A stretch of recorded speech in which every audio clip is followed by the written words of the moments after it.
Como un huracán que vuela, tu espíritu en la tierra a los hombres nos quisiste dar.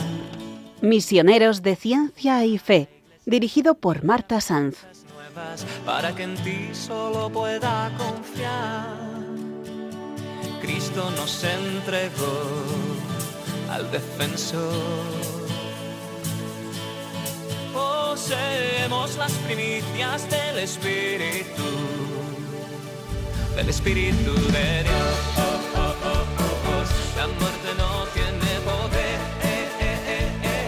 pues asociados al Espíritu. Bienvenidos un día más a Misioneros de Ciencia y Fe en Radio María. La soledad no deseada se ha colado sigilosamente en la vida de la juventud. Un problema en la sombra que afecta con bastante frecuencia a 1 de cada 4 jóvenes. La soledad no deseada emerge como una de las principales fuentes de malestar emocional de los jóvenes españoles, ya que 9 de cada 10 la han experimentado en el último año y una cuarta parte de los jóvenes la tienen de manera frecuente. Son cifras de un reciente estudio elaborado por la Fundación Mutua Madrileña y FAD Juventud. El barómetro se basa en una encuesta online a más de 1.500 jóvenes de entre 15 y 29 años de todo el país. Y para hablar sobre este tema, hoy nos acompaña Miguel Agulló, psicólogo católico, esposo y padre de 3 hijos. Es profesor asociado de Psicología de Salud en la Universidad CEU Cardenal Herrera. En la segunda parte del programa estarán con nosotros Adriana y Mario, de la Asociación Familias Invencibles, una fraternidad de familias que hacen de sus hogares verdaderas iglesias domésticas, en las que se vive la oración, la hospitalidad, el servicio y la evangelización. Miguel, muchísimas gracias por acompañarnos en el programa de hoy. Muy buenas, Marta, muchas gracias por la invitación. Se han hecho numerosos estudios sobre la soledad no deseada, especialmente entre los jóvenes. Hay un estudio también, antes hemos mencionado el de FAD Juventud, pero hay uno que se ha hecho desde la Fundación 11, que se presentó en 2024 en una encuesta realizada a más de 1.800 jóvenes entre 16 y 29 años, en la que se explica que la soledad juvenil afecta más a mujeres que a hombres, y por edades que afecta en mayor medida a jóvenes de entre 22 y 27 años. ¿Es una edad especialmente más complicada? Sí, esto, bueno, es un auténtico drama, ¿no? Porque vivimos en una sociedad hiperconectada y, sin embargo, vemos estudios que nos indican cifras elevadísimas como estos, ¿no? De jóvenes que se sienten solos. Para ser justo, se debe decir que los sentimientos de soledad no son ajenos a la adolescencia. O sea, es normal sentir cierta soledad cuando uno es joven y está madurando, intentando responder a grandes preguntas, ¿no? ¿Para qué estoy aquí? ¿Quién soy? ¿Qué sentido tiene la vida? Pero bueno, es verdad que se dice que la adolescencia ahora dura hasta los 30. No sé si es una exageración, pero está claro que hay muchos jóvenes que se sienten perdidos todavía hoy con 25 años o una cosa así, ¿no? Y bueno, yo creo que hay varios factores que influyen. Uno de ellos, desde mi punto de vista, creo que es el rol del hombre y de la mujer que se ha fracturado, ¿no? En esta sociedad moderna. El hombre clásicamente es un conquistador, tiene un motor que le lleva a socializar, a juntarse con los demás, y la mujer suele ser pues, más discreta o tener una actitud más pasiva, más reservada, y eso pues, le hace interesante o valiosa para el conquistador muchas veces, ¿no? Y esto actualmente pues se da menos. Hay hombres que ya no conquistan, sino que desde los 14 años o desde que tienen móvil, pues se aíslan en esa pantalla y consiguen lo que quieren con 2 clics y se refugian, ¿no? En videojuegos, en pornografía, en series de televisión, y claramente pues esto anula o va anulando el fuego que llevan por dentro, ¿no? Como hombres, como varones. Y luego, pues también hay familias más pequeñas, entonces pues se pierde esa capacidad igual de negociar con hermanos, de competir, de aprender, y todo eso pues también llevaría a desarrollar virtudes o habilidades para vivir en sociedad, ¿no? Y luego en el caso de las mujeres, pues la actualidad también es muy dramática, y lo explico con un par de frases que a mí me han marcado mucho en mi práctica clínica, ¿no? Como psicólogo. Una me la dijo una joven de unos 20 años que, bueno, bebía mucho y se acostaba con muchos chicos cada fin de semana prácticamente, y me decía, por lo menos de esta forma siento que alguien me abraza, ¿no? Y claro, lloraba al decirme esto porque es un abrazo falso, ¿no? Es una ilusión. Y luego, pues otra chica también un poco más joven, superando muchos problemas de identidad y así, me decía, ojalá mi padre me hubiera dicho el valor que tengo como mujer y me hubiera protegido, ¿no? Y bueno, esto resume muy bien la agonía que puede sentir una joven en una época como la que vivimos, ¿no? Una chica joven que... Perfectamente, impresionante. Sí, a Mm. estas edades están teniendo muchos problemas, sobre todo afectivos, por lo que cuentas.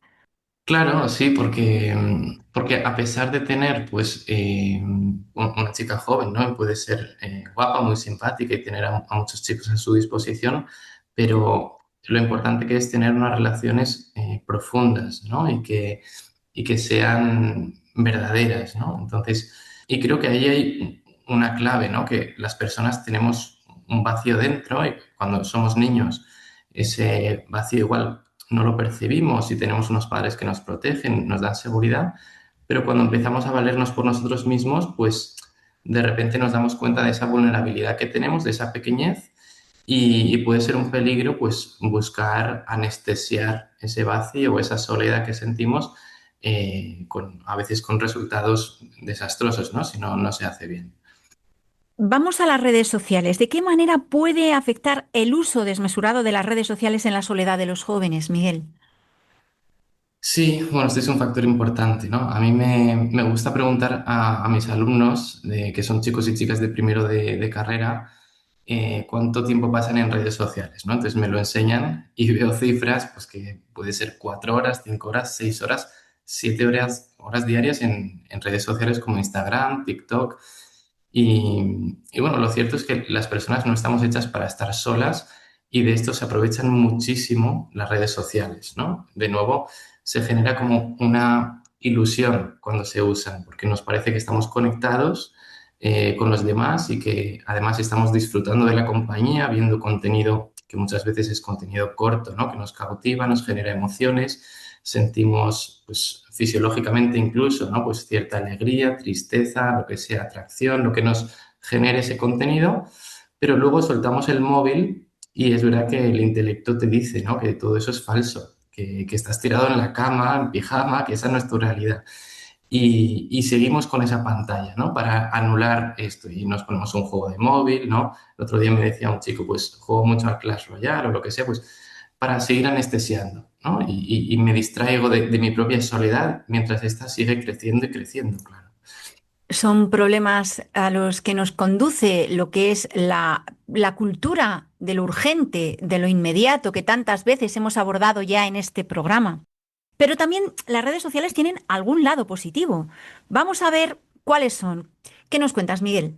Sí, sí, sí, sí. A ver, yo soy el primero y todo el mundo lo sabe, ¿no? Que las redes sociales pues te aportan muchas cosas. Yo soy el primero que agradezco poder hacer una videollamada cuando mi mejor amigo está en Japón trabajando, ¿no? Lo que sea. O subo contenido a redes para darme a conocer, para dar a conocer mi trabajo, mi negocio, lo que sea. Pero es verdad que esto lo tengo claro, ¿no? Si me descuido, pues los tentáculos, digamos, de esas redes sociales me atraparían, porque están diseñadas con mucho cuidado para esto, y eso debemos tenerlo en cuenta, ¿no? Le puede parecer a gente que exagero, pero, por ejemplo, hace poco un chico me contaba, un chico de 32 años, para hacernos a la idea, que a veces entra en Instagram o en TikTok para hacer algo, enviar un mensaje, ¿no? Hablar con alguien, subir contenido, lo que sea, y se le olvida completamente lo que tenía que hacer porque se queda atrapado, ¿no? Viendo un vídeo detrás de otro. La Entonces, inteligencia artificial oculta, la que también hemos abordado en muchos programas, porque están diseñados para ello, por tiempo de pantalla. Las empresas cobran por tiempo de pantalla para que un joven permanezca ahí. Entonces, lo que intentan es promover que no se muevan de las pantallas y, como tú bien has dicho, hasta 7 horas pueden pasar. o más, claro, sí, sí, sí, sí. Claro, y lo dramático es que mientras estamos ahí no hacemos otras cosas, ¿no? Porque yo me pregunto, ¿qué hacíamos antes cuando no teníamos redes sociales? Pues salías, te relacionabas en la realidad, digamos, ¿no? Buscabas actividades, planes, conocías gente nueva y todo eso que es tan humano, pues hoy se complica para algunos que ven en las redes sociales un refugio para sus inseguridades o esa soledad, ¿no? Por ejemplo, hasta el año pasado estaba trabajando en un hospital, ¿no? Ayudando a personas con problemas de conducta alimentaria y así, que sabemos que las redes sociales afectan mucho y he podido ver muchas personas obsesionadas por cuántos seguidores tengo, por cómo me ven, ¿no? Y esto es algo que a todos nos puede afectar, ¿eh? Ponemos nuestra valía muchas veces en la cantidad de likes o de seguidores, de contactos que tenemos y claro, eso nunca es suficiente. ¿Qué se le puede decir a un joven que se encuentra solo y se refugia en las redes sociales? A mí algo que me dijeron de joven y me ayudó mucho fue una frase, ¿no? Que me marcó, que dice, no te esfuerces por ser alguien conocido, sino por ser alguien que vale la pena conocer. Y esto se lo digo a cada joven, ¿eh? No te esfuerces por ser alguien conocido, esfuérzate en ser alguien que vale la pena conocer. ¿Por qué? Porque, digamos, los seguidores o las amistades superfluas no sacian la sed de amor y de amistad que tenemos, ¿no? Una amistad profunda y verdadera te da más seguridad que 1 millón de seguidores, ¿eh? Amistad, no digo buen rollo como tenemos con los compañeros de clase o de trabajo. Santo Tomás define la amistad como querer el bien del otro por el otro mismo y con reciprocidad, o sea, deseándonos el bien mutuamente. Y esto no es fácil de encontrar. Y en las redes sociales diría casi imposible, ¿no? Es muy difícil. Y claro, a largo plazo es más fácil encontrarlo si uno es una persona virtuosa e interesante, ¿no? Si se ha centrado en crecer uno, ¿no? Decía antes que es normal sentir cierta soledad en la juventud. Y de hecho, hasta cierto punto es bueno tener ratos de soledad, ¿no? Porque uno se da cuenta de quién es, de sus necesidades, pero las redes sociales o las pantallas nos quitan hasta esa posibilidad de tener una buena soledad. Dios te habla en el silencio de Claro, esa soledad. claro, así es, así es. Yo, de hecho, hay una oración que rezaba cuando era más joven que decía, bueno, la recuerdo porque estaba en un cuadro, supongo que mi madre estratégicamente la pondría, ¿no? En mi habitación, pero cuando fui adolescente me ayudó y decía, Señor, que descubra mi soledad para luego poder colaborar contigo en la salvación del mundo, ¿no? Entonces, esto es muy potente, porque para un joven que está solo, descubre en el silencio de su habitación, en la soledad de su habitación, descubre que en realidad no está solo, ¿no? Que Jesús está con él y es el primer y mejor amigo. Pues claro, cuanta más oración, cuanta más relación tenemos con el Señor, menos necesidad hay de ir mendigando otros amores, amistades que igual luego frustran, ¿no? Y el joven que hace oración y pone las cosas en manos de Dios, aun teniendo pocos amigos, no se siente solo. Esto es fundamental a mi parecer. Si les parece, vamos a reflexionar sobre lo que nos acaba de decir Miguel con este bonito tema musical.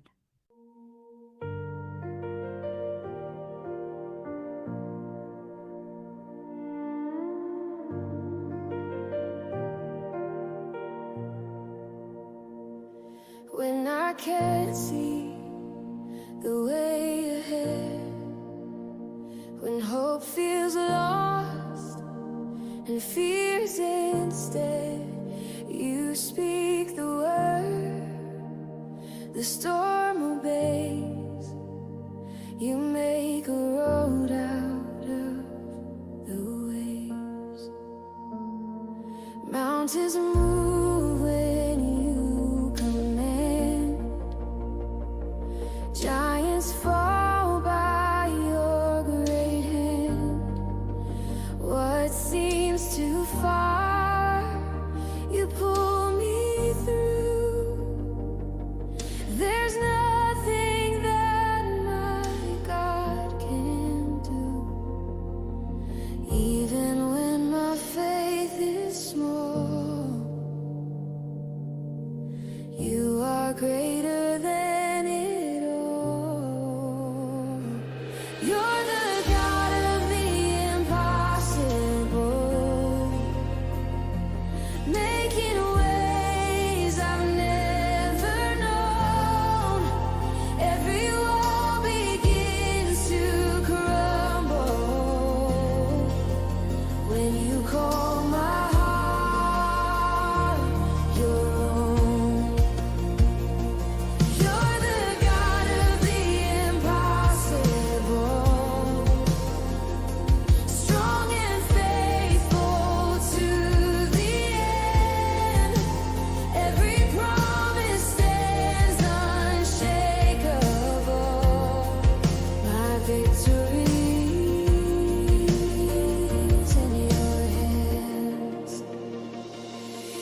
Y continuamos en Misioneros de Ciencia y Fe en Radio María. Hoy hablamos sobre la soledad no deseada entre los jóvenes, algo que se ha convertido en una pandemia. Para ello nos acompaña Miguel Agulló, psicólogo católico y profesor asociado de Psicología de Salud en la Universidad CEU Cardenal Herrera. Miguel, ¿el acoso puede afectar a buscar de manera inconsciente la soledad?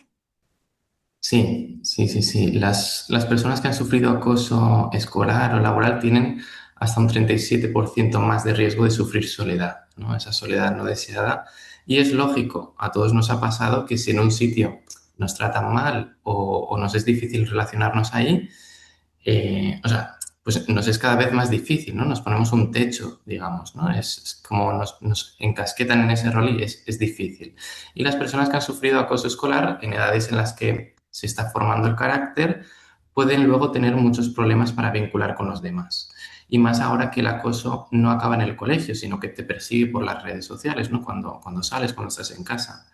Entonces, en estos casos puede haber una tendencia a aislarse como sistema de protección, lo que puede complicar mucho el futuro, ¿no? Porque yo me he encontrado personas con 30, 35 años en casa de sus padres sin ningún amigo. Cuando digo ningún amigo es ningún amigo, ¿eh? Con pocas habilidades sociales, porque claro, la falta de práctica también. Y en muchos casos pues se originó pues por una herida en la infancia, ¿no? A modo de acoso, pues con burlas o vacío simplemente. Y esas situaciones son difíciles porque se pueden ir enquistando si los padres no ayudan, no empujan, pues yo que sé, a ir a campamentos extraescolares, lo que sea, y seguir exponiéndose, ¿no? Y luego, por otra parte, decíamos que el ser humano está hecho para vivir en relación con los demás, porque es ahí donde nos vamos descubriendo a nosotros mismos, ¿no? Y las personas que sufren acoso en la infancia o la adolescencia, les es más difícil saber quiénes son, ¿no? Porque suelen tener un concepto de sí mismos sesgado por esa interacción con los demás, en la que se han burlado de ellos, ¿no? O han tenido falta de amistades para que les validen, que les valoren y suelen tener mucha más inestabilidad y esto dificulta mucho pues mantener relaciones estables, profundas. Otros factores, además del acoso, que puedan propiciar la soledad en los jóvenes. Sí, los hay muchos. Vivimos en un mundo, yo digo, hiperactivo, ¿no? Y es muy difícil mantener relaciones como antes a largo plazo, ¿no? Igual antes crecías y vivías toda tu vida en un pueblecito y te era más fácil mantener esas relaciones. Y a día de hoy, pues hay jóvenes que han vivido muchas mudanzas, por ejemplo, cambios de colegio, rupturas afectivas como el divorcio de sus padres, que también genera mucha inestabilidad a nivel familiar, a nivel económico. Y bueno, pongo un ejemplo, que hace poco me contactaba una chica de México que hace un tiempo, hace 3 años, está viviendo y trabajando en Países Bajos, en Holanda, ¿no? Y no tiene a nadie allí. Entonces, bueno, pues se juntan varios factores. Primero el desarraigo, ¿no? Sales de un barrio familiar de México, rodeada de amigos, de tu instituto, de tu familia, lo que sea, a un país nuevo, a una gran ciudad de Europa, cambia el idioma, no conoce a nadie, ¿no? Pues empieza a trabajar, se paga su piso, manda dinero a su familia, pues un poco lo que tiene que hacer, va el domingo a misa, se apunta a algún gimnasio, lo que sea, pero ahí acaba todo, ¿no? Y me contacta pues con mucha tristeza, con mucha soledad, ¿no? Y hacer amigos a veces no es sencillo a cierta edad, ¿eh? Puedes encontrar muchos obstáculos como estos, pero bueno, conviene perseverar. ¿Y qué recomendaciones puedes dar a los jóvenes y a sus familias, a los padres especialmente, para combatir esta epidemia de soledad que les afecta? Sí, pues bueno, hay psicólogos y padres que con muy buena intención les dicen algo así, ¿no? Como ya aparecerá alguien, lo estás haciendo bien, que está bien a modo de comprensión. Es importante mostrarles mucho cariño, mucha comprensión. Hemos dicho también que la oración es fundamental o al menos animarlos a buscar un sentido vital, pero también hay que animar a asumir su responsabilidad y trazar un plan, ¿no? Con mucha paciencia.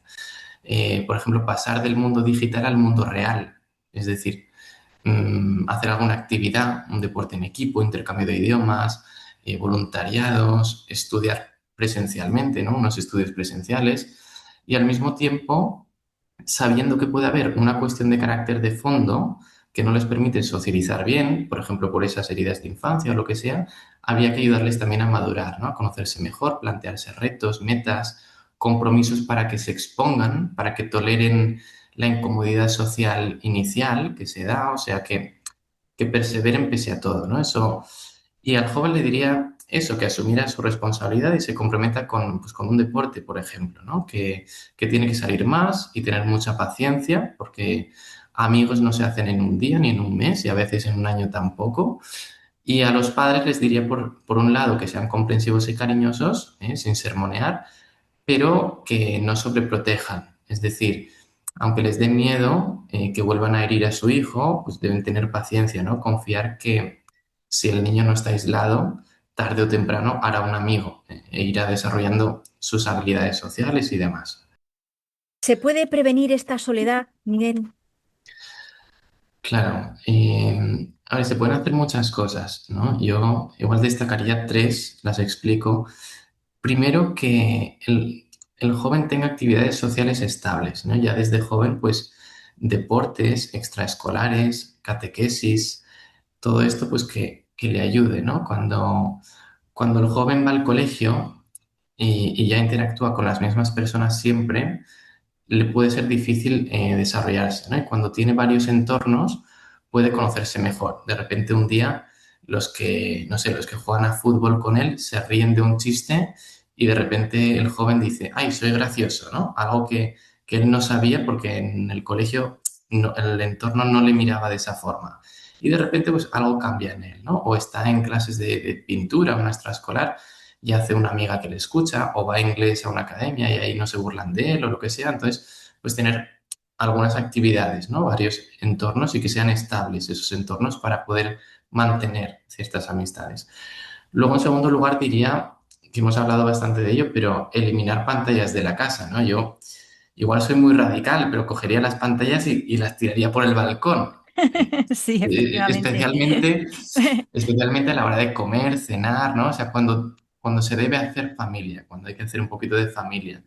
Y claro, todo esto implicaría que el niño se siente mirado, escuchado, que no se refugia ni se distrae con pantallas, puede hablar con sus padres, hermanos y obviamente se puede ver una película en familia, ¿no? Y todo esto es bueno y compartir, pero bueno, en el día a día, pues si se hace continuamente el poner una pantalla en medio, pues primero que deja de ser especial y luego que empieza a ser una anestesia familiar, ¿no? Para no hablar del día a día, de los problemas, escucharse, conversar, no sé, ser creativos, leer, lo que sea, ¿no? Entonces, eliminar las pantallas sería algo importante. Y luego, en último lugar, tener tiempo de calidad para cada hijo a solas, ¿no? Esto yo creo que para los padres, aunque sean niños pequeñitos, 5 o 6 años, empieza a ser muy importante y fortalece el vínculo. Cuando son pequeños es verdad que ellos lo desean y cuando se hacen adolescentes igual no tanto, ¿no? Y hay que ser más sutiles para, bueno, mantener por lo menos unas normas claras, pues se cena y se come en familia, nada de encerrarse en su cuarto a comer y cenar y tal, porque esos hábitos sí que pueden conducir mucho al aislamiento, a esa soledad, ¿no? Entonces Claro. esas pautas yo creo que pueden ser útiles. Sí, para que esa comunicación desde niños no cambie durante la adolescencia, ¿no? Que es la época de la vida más complicada o más difícil para la educación de los padres. Eso Miguel, es. ¿puedes hablarnos de la metodología que utilizas en tu clínica para tratar problemas como este y de otros tipos? Sí, claro. A ver, nosotros hemos llamado a la forma de trabajar que tenemos método Virtus, ¿vale? Digamos que es un sistema de trabajo católico para un psicólogo. Es algo que, bueno, he ido ideando yo. He trabajado en mi clínica privada 7, 8 años y 4 años en un hospital. Y, a ver, he de decir que no hay una fórmula para todos, ¿no? Igual el término método confunde en eso. El método Virtus no es que sea una terapia concreta, es más bien una estructura que se divide en tres partes fundamentales, ¿no? La primera sería como la evaluación, que es eh, la evaluación clásica, ¿no? Pero aquí es algo un poquito más novedoso y lo llamamos fase de conocimiento, ¿no? Que es como eh, pues ir nutriendo la prudencia, es decir, pues la capacidad de la persona para ver la realidad tal cual es, para conocerse tal cual es. Esa sería como la primera fase, ¿no? Luego la segunda fase se denomina metas y depende del caso, pues a veces es más importante, ¿no? Y si hablamos pues del sentido vital, de los objetivos a perseguir, qué vamos a abordar y para desarrollar estas metas pues es importante la primera fase, ¿no? El conocimiento de la situación, de la persona. Y luego la tercera etapa se puede denominar fase de crecimiento, ¿no? Que sería ya como la terapia en sí, y es la fase donde se pone toda la carne en el asador, ¿no? O sea, se empiezan a hacer esfuerzos concretos para cambiar lo que me hace daño, potenciar mis propios talentos. Entonces puede que la persona tenga que comprometerse con algo, tomar medidas concretas, etc. ¿Cuáles son los problemas que más estáis afrontando desde la clínica? Claro, es verdad que los abordamos con esta metodología sobre todo lo que son problemas más complejos, ¿no? Que igual invaden lo que es la personalidad o la familia, porque son problemas muy complejos. Y igual para tratar una simple fobia, ¿no? Pues una fobia, qué sé yo, una fobia o un miedo a subir en ascensor o estas cosas, igual es un método que no hace falta, ¿no? Porque ya hay una metodología dentro de la psicología clínica muy estructurada para estas cosas. Pero cuando hablamos de temas, sobre todo, que afectan pues, a niveles profundos de la persona, ¿no? Cuando entran en juego pues, los valores o ideas de suicidio, ¿no? Y problemas de personalidad, de estructura vital.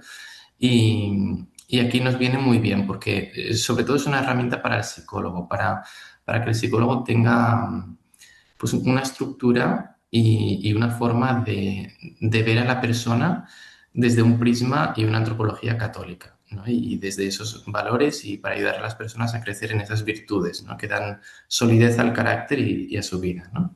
¿Centrados o basados en algún procedimiento previo? En realidad, es un poco amplio, es un poco libre. Es verdad que se inicia desde una antropología aristotélico-tomista, pero luego tenemos muchas perlas, por ejemplo, de San Juan Pablo II. Es decir, intentamos acoger todo lo que pueda ser bueno para, según el caso, pues nutrir, ¿no? a esa persona y hacer un poco de canal, ¿no?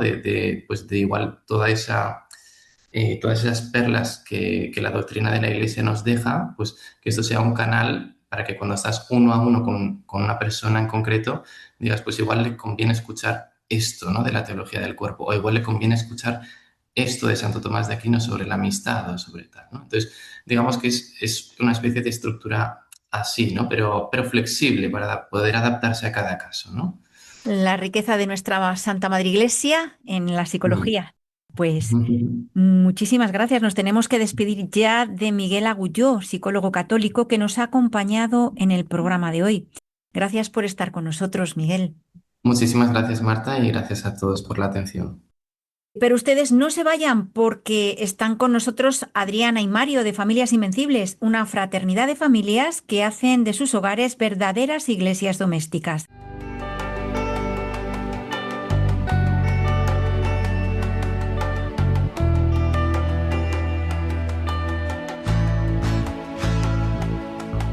Madre, eres ternura,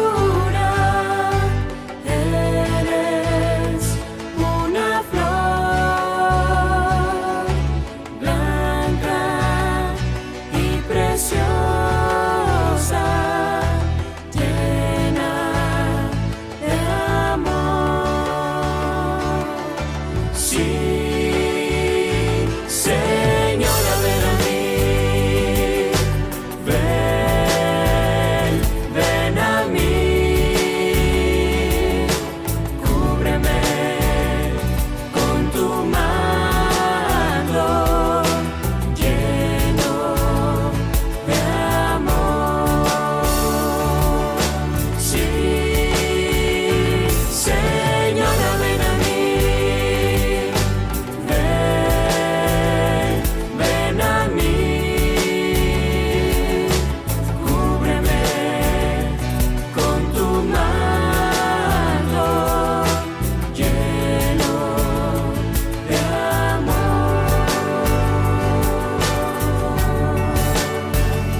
Y continuamos en Misioneros de Ciencia y Fe en Radio María. Y nos acompañan ahora Mario Vargas y Adriana Valencia. Son un matrimonio que forman parte del equipo nacional de servidores de Familias Invencibles, una fraternidad de familias muy especial. Mario y Adriana llevan 26 años casados y tienen 3 hijos, Alejandro, Gabriela y María. Muchísimas gracias por acompañarnos. Gracias a ti, Marta. Muchas gracias, Marta. Encantados de estar aquí. Bueno, para empezar me gustaría que contéis a nuestros oyentes quiénes sois y quiénes formáis Familias Invencibles. Bueno, Familias Invencibles está conformado por familias de distintas realidades dentro de la iglesia, ¿no? Porque lo que busca nuestra fraternidad es acoger y acompañar a las familias. Lo que buscamos es ser una familia de familias, ¿no? Precisamente para que entre todos nos podamos apoyar los unos a los otros en este camino de la fe, ¿no? Eso somos Familias Invencibles, un grupo de familias de distintas zonas de España. Una buena parte de las familias somos de Renovación Carismática y también de otros movimientos eclesiales y también familias que van a su parroquia. Así que está abierto a todos. O sea, lo formáis familias de todas partes de España. Sí. ¿Cuándo y cómo nace Familias Invencibles? Familias Invencibles nace en 2001 y nace precisamente por una necesidad, ¿no? Son unas familias de Galicia, básicamente, muy comprometidas en la iglesia, que están comprometidas en el servicio de otras realidades, pero que echan en falta un lugar en donde ellas mismas sean cuidadas, ¿no? Esa inquietud de, oye, nosotros estamos sirviendo, pero ¿y quién cuida de nosotros, no? Entonces, estas familias se unen en 2001 y lo que buscan es un encuentro de familias en donde se pueda y crear, digamos, ¿no? Esos espacios donde puedan compartir la fe en momentos de alabanza, de oración, el compartir con la palabra, dinámicas familiares, algo que sirva para toda la familia, ¿no? Eso es algo que buscamos dentro de nuestra fraternidad, que toda la familia forme parte de las actividades, ¿no? Más que los padres por un lado y los hijos por otro, que toda la familia esté involucrada, ¿no? Sí, somos familias que hemos experimentado la acción del Espíritu Santo. El Espíritu Santo revolotea cada vez que las familias nos reunimos y es palpable. Es verdaderamente que somos esas iglesias domésticas y que ponemos siempre que no es bueno estar solas, porque estando juntas se contagia la fe, se vuelven a encender los corazones. El Espíritu Santo es quien alienta la vida familiar, ¿no? Su gracia poderosa en el sacramento del matrimonio, vosotros la experimentáis y la hacéis vida. ¿Podéis explicarnos de qué manera? Sí, bueno, básicamente, primero lo que hacemos hoy y a lo que le solemos dar mucha importancia es eso, ¿no? A la oración y a la intercesión, ¿no? A la intercesión de unas familias por otras, siempre bajo la luz del Espíritu Santo, ¿no?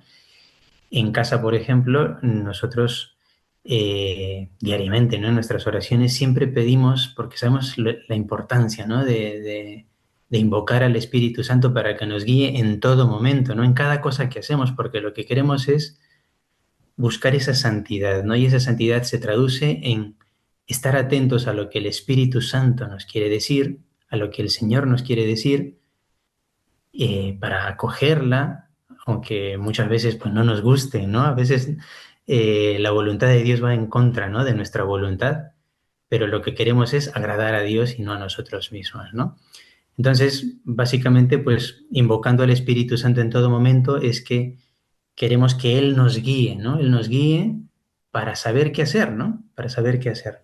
Es hacer real esa vida en el Espíritu que tanto se dice hoy en día, ¿no?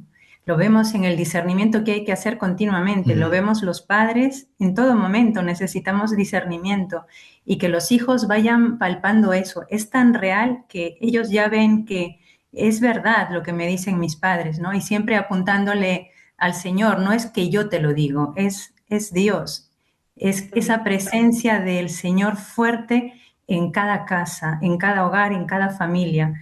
El saber que Dios está empeñado en este proyecto de familia, que la familia es un sueño de Dios y que no hay que tener miedo, que la familia siempre está en crecimiento, la familia es caos y es el Espíritu Santo el que pone orden a ese caos.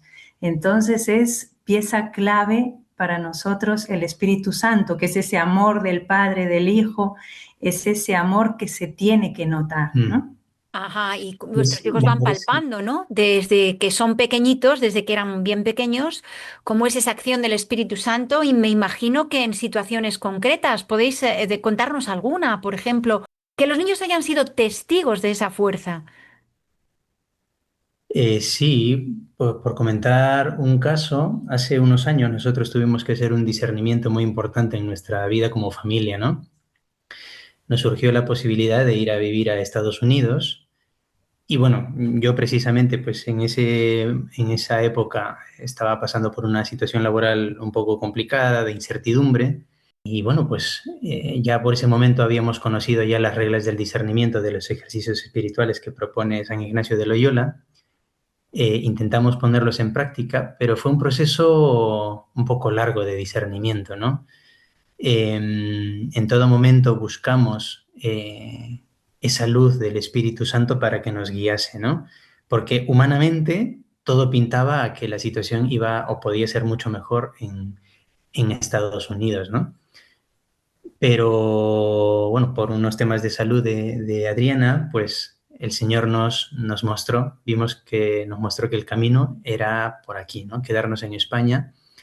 Y otro tema muy importante que nos ayudó a discernir sobre esta decisión, tomar esta decisión, fue que durante muchos años nosotros, para nuestros hijos, estuvimos buscando un lugar dentro de la iglesia donde se sientan acogidos y se sientan parte de, ¿no? Ujú.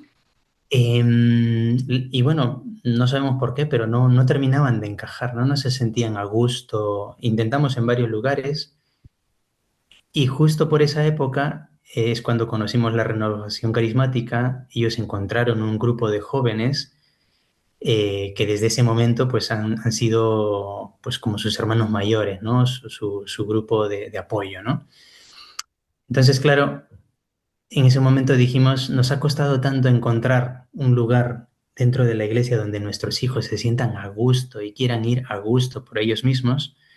Claro, en Estados Unidos también está Dios, no está en todos lados, pero jugárnosla, eso nos llevó a tomar la decisión de quedarnos aquí y bueno, lo que te comenté también, la situación, bueno, de salud, ¿no? De Adri. Y ahora que vemos un poco la cosa desde una perspectiva, pues vemos Habéis que fue visto, ¿no? Que fue la acción sí, del Espíritu Santo en vuestra claramente. vida. Entonces, ¿cómo comenzó Familias Invencibles? O sea, ¿cómo llegasteis allí? Familias Invencibles, la fraternidad se creó en 2001. Nosotros todavía no éramos parte de esta fraternidad. Nosotros llegamos en 2017, 17. 17, algunos años después.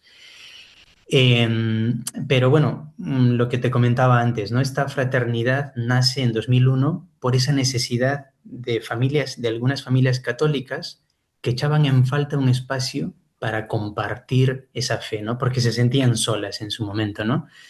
Se sentían solas sirviendo y estando muy comprometidas en la iglesia, ¿eh? Pero se sentían un poco solas Ya. en el, ¿no? Ujú. Entonces, en ese momento, esa necesidad les lleva a crear estos encuentros, ¿no? Y a crear esta fraternidad.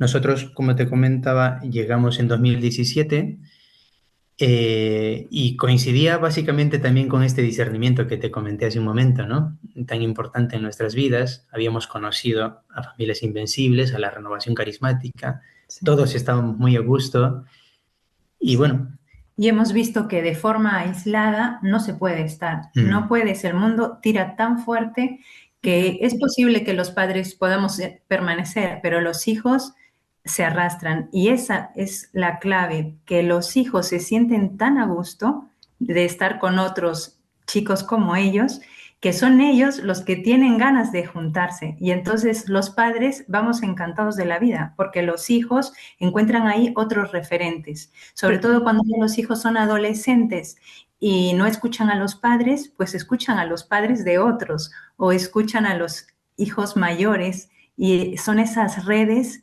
que hay que vivirlas, no se pueden expresar con palabras, pero nosotros fue como, esto lo tienen que conocer más familias, Claro. que los hijos se sientan tan a gusto. Ahora a los encuentros cada vez tenemos más adolescentes que niños, y son adolescentes que quieren venir y les avisan a sus amigos para que también se apunten. Es una bendición. Y una cosa que me parece también importante de recalcar es que los hijos también se dan cuenta y ven, ¿no? Palpan, ven, se dan cuenta de que hay otras familias que también buscan lo mismo, ¿no? Estar unidas, caminar en el camino de la fe, ¿no?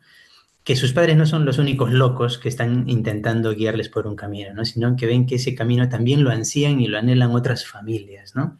Que hay otros padres que también se aman y que buscan estar cerca de Dios, ¿no? Que buscan vivir esa santidad. En los encuentros vosotros trabajáis, hacéis dinámicas diferentes y trabajáis con la palabra de Dios todos juntos, ¿no? ¿Es una de las bases de Familias Invencibles? Sí, la palabra siempre está presente, es clave. Por ejemplo, para nuestros encuentros siempre hay oración, mucha oración, y ver cuál será el lema del encuentro, que siempre es palabra del Señor. En nuestros encuentros mensuales también leemos la palabra y qué nos quiere decir el Señor, a qué nos llama.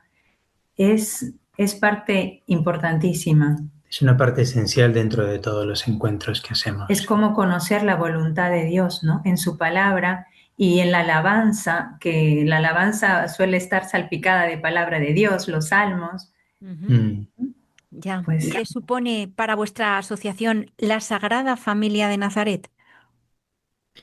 Pues es un modelo, ¿no? Es el modelo a seguir, es el modelo por excelencia a seguir, ¿no?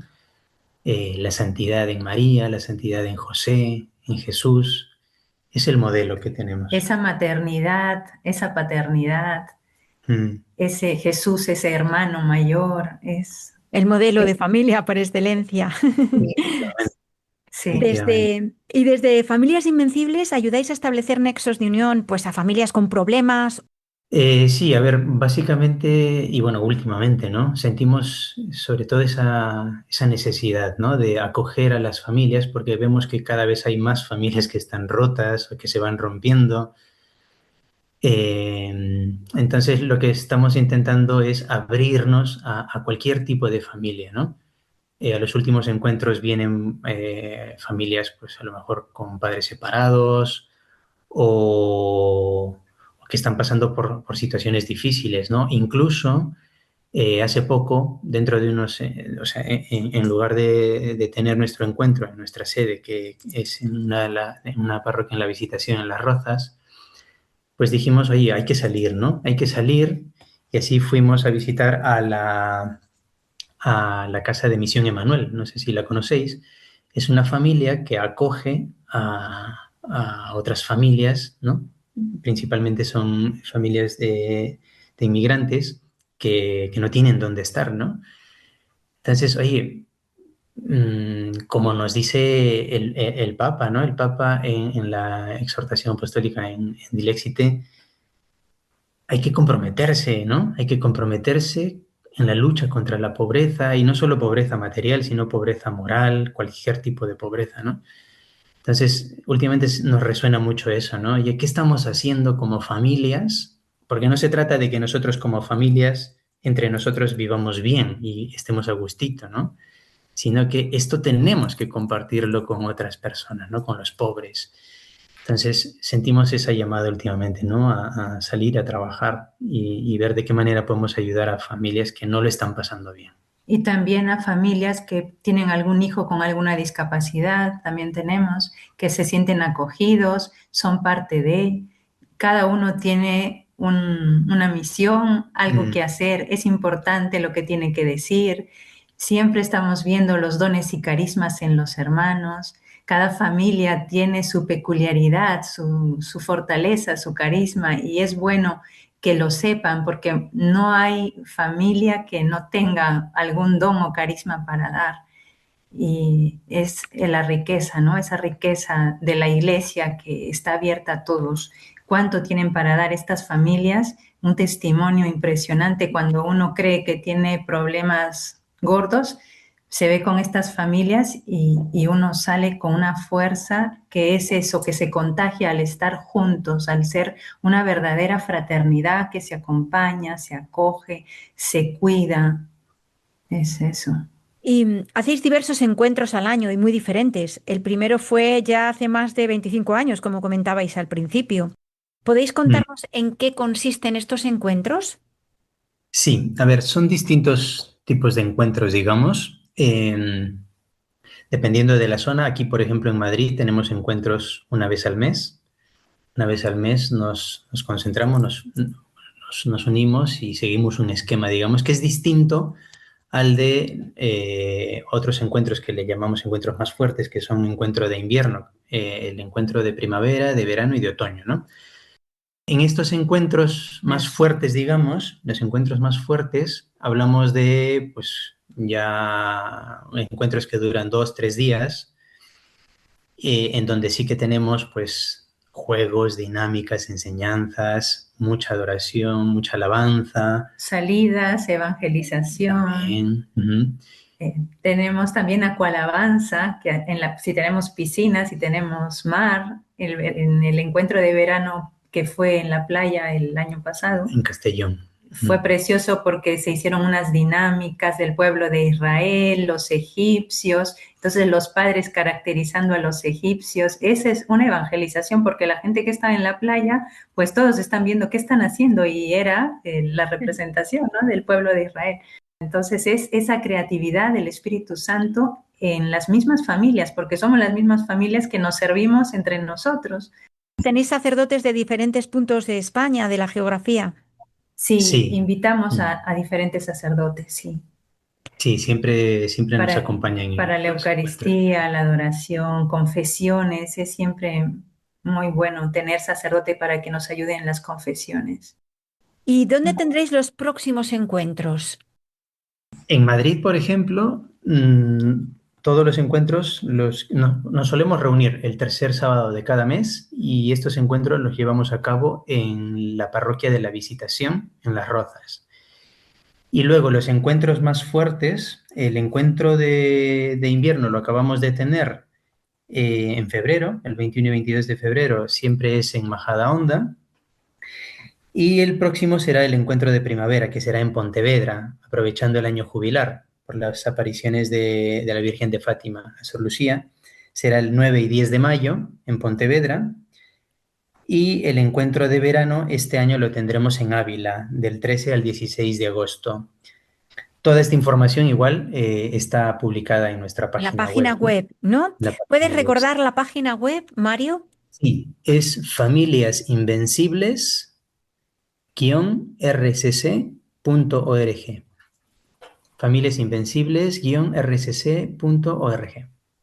Bueno, y si alguien desea formar parte de Familias Invencibles, ¿qué tienen que hacer? ¿Dónde pueden conoceros más de cerca nuestros oyentes? ¿En la web? Pues sí, en la página web tenéis información de dónde es que nos reunimos, quiénes somos, los enlaces de contacto, ¿no? Pero para conocernos siempre recomendamos venir a nuestros encuentros, ¿no? Para vivir en persona lo que hacemos y de paso que así vamos formando esas redes que comentaba Adri, ¿no? Hace un momento. Muy bonito. Pues vamos a recordar a nuestros oyentes esta web, familiasinvencibles-rcc.org. Por si alguna familia desea apuntarse con hijos en edad adolescente, pequeños, mayores, todo tipo de familias. Para terminar, si os parece, vamos a hacer una preciosa oración por la familia.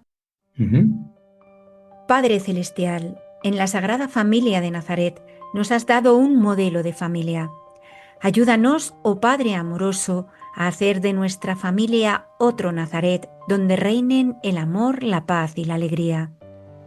Que sea profundamente contemplativa, intensamente eucarística y que vibre con alegría. Ayúdanos a permanecer unidos en los momentos de gozo y de dolor a través de la oración en familia. Que el corazón eucarístico de Jesús haga nuestros corazones mansos y humildes como el suyo y nos ayude a cumplir con nuestros deberes familiares de una manera santa. Que nos amemos los unos a los otros tal como Dios nos ama a cada uno, cada día más y más, y que nos perdonemos mutuamente nuestras faltas como tú perdonas nuestros pecados. Amén. Amén. Pues ahora sí tenemos que despedirnos ya de Adriana y Mario de Familias Invencibles que nos han acompañado en esta recta final del programa. Muchísimas gracias a los dos por haber estado con nosotros. Muchas gracias a ti, Marta. Que Dios os bendiga. Y también, hasta pronto. Y también me despido de todos ustedes. Muchas gracias por acompañarnos. Si tienen comentarios, sugerencias o peticiones, pueden escribirnos al correo electrónico del programa misionerosdeciencia@radiomaria.es. Si desean volver a escuchar el programa, pueden hacerlo en el podcast que se encuentra en nuestra web radiomaria.es, o si prefieren recibirlo en casa, pueden solicitar el CD llamando al teléfono 91 822 8010. Volveremos a estar con ustedes dentro de 2 lunes a las 6 de la tarde, las 5 en las Islas Canarias. Como un huracán que vuela, tu espíritu en la tierra a los hombres nos quisiste dar. Misioneros de Ciencia y Fe, dirigido por Marta Sanz. Para que en ti solo pueda confiar. Cristo nos entregó al defensor. Poseemos las primicias del Espíritu de Dios.